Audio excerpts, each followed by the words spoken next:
আমার স্ত্রীকে আমি ভালোবেসেই বিয়ে করেছিলাম, কিন্তু যখন পরিপাটি প্রেমিকাটা অগোছালো স্ত্রী হয়ে গেল, তখন কেন জানি আমার আর ওকে ভালো লাগতো না। মেয়েটা অল্পতেই খুশি হয়ে যেত। আমার মনে আছে, যখন ওর সাথে আমার বিয়ে হয়, তখন আমার মাস শেষে বেতন ছিল 15,000 টাকা। এই টাকায়ও কতটা হ্যাপি ছিল তা আমি কাউকে বোঝাতে পারবো না। আমি থেকে শুরু করে আমার পরিবারের প্রতিটা মানুষের খেয়াল ও রাখত, আর দিন শেষে চাইতো একটু ভালোবাসা, যেটা সময়ের সাথে সাথে দেওয়া কমিয়ে দিয়েছিলাম আমি। আস্তে আস্তে আমার পজিশন ভালো হতে রইল, আমার চিন্তাধারা হলো উন্নত, কিন্তু সংসারে চাপে পড়ে ও ঠিক আগের মতোই রয়ে গেল। আমার 15,000 বেতন 30,000-এ গিয়ে ঠেকল।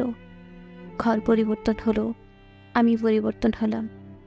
শুধু পরিবর্তন হলো না কবিতা, হ্যাঁ, আমার স্ত্রী নিজেকে পরিবর্তন করলো না।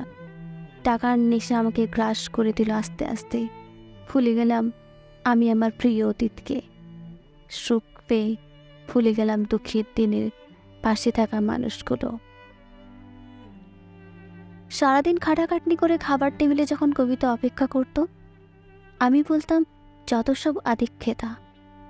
বৃষ্টি হলেই আমার হাত দুটো ধরে যখন বলতো, চলো না একটু বৃষ্টিতে ভিজে দুজনে বিলাস করুন, আমি তখন বলতাম, বয়স তো কম হলো না, এখন এসব পাগলামি ছাড়ো।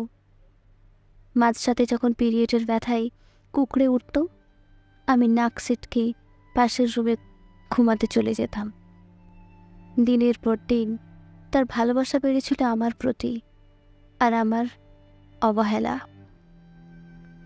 একটা সময় পর আমার পরিবারও ওকে অবহেলা করতে শুরু করলো। যার হাতে রান্না সবাই তৃপ্তি করে খেত, এখন নাকি তার রান্না ভালো হয় না। যে ওষুধ না দিলে আমার বাবার ওষুধ খাওয়ার কথা মনে থাকতো না, আজকাল নাকি সে ভুল ওষুধ দিয়ে আমার বাবাকে মেরে ফেলার প্ল্যান করছে। একটা সময় আমাদের বাড়িতে থাকার মতো কোনো সম্বল খুঁজে পেল না কবিতা, তাই সরাসরি বলেই দিলাম আমি তবে ডিভোর্স দিতে চাই। সে সেদিন খুব অবাক নয়নে চেয়েছিল, কোনো প্রতিবাদ করেনি। হয়তো সে বুঝতে পেরেছিল তার এই বাড়িতে প্রয়োজন ফুরিয়ে গেছে। তারপর তারপর সেই অনাকাঙ্ক্ষিত সময়ে এলো যখন কবিতা আর আমার ডিভোর্স হবে। সেদিনও সবটা কি সুন্দর করে মেনে নিয়েছিল, কোনো প্রতিবাদ করেনি। এমনকি খরগোশের টাকাটাও দাবি করলো না।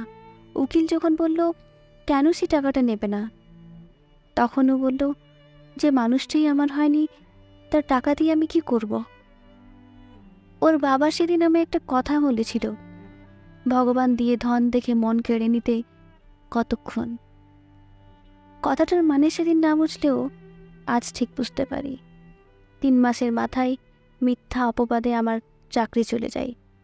বড় বোনটাকে মাঝে মাঝেই তার শ্বশুরবাড়ির লোকেরা মেরে ধরে আমাদের বাড়িতে পাঠিয়ে দেয়।